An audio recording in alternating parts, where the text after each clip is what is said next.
আলু দিয়ে পেঁপে দিয়ে মাছের ঝোল করবো।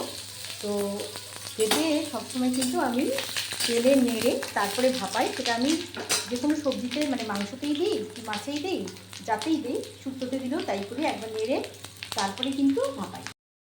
তেলটা গরম হয়ে গেছে, দিলাম জিরে ফোড়ন,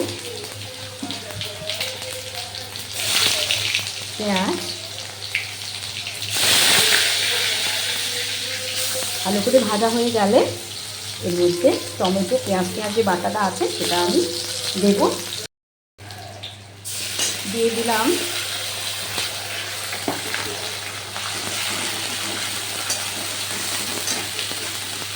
টমেটো পেঁয়াজ বাটা, একটু আদা রসুন বাটাটাও অ্যাড করলাম।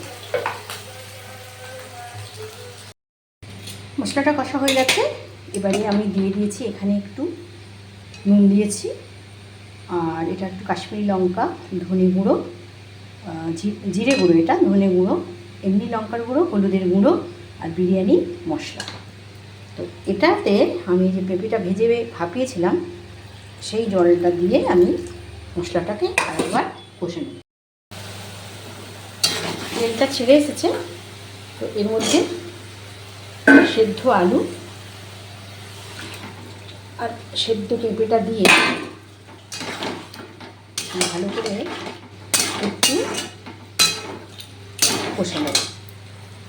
মশলা কষা কমপ্লিট, এবারে দিয়ে দিলাম জল, ফুটে উঠলে মাছগুলো অ্যাড করব।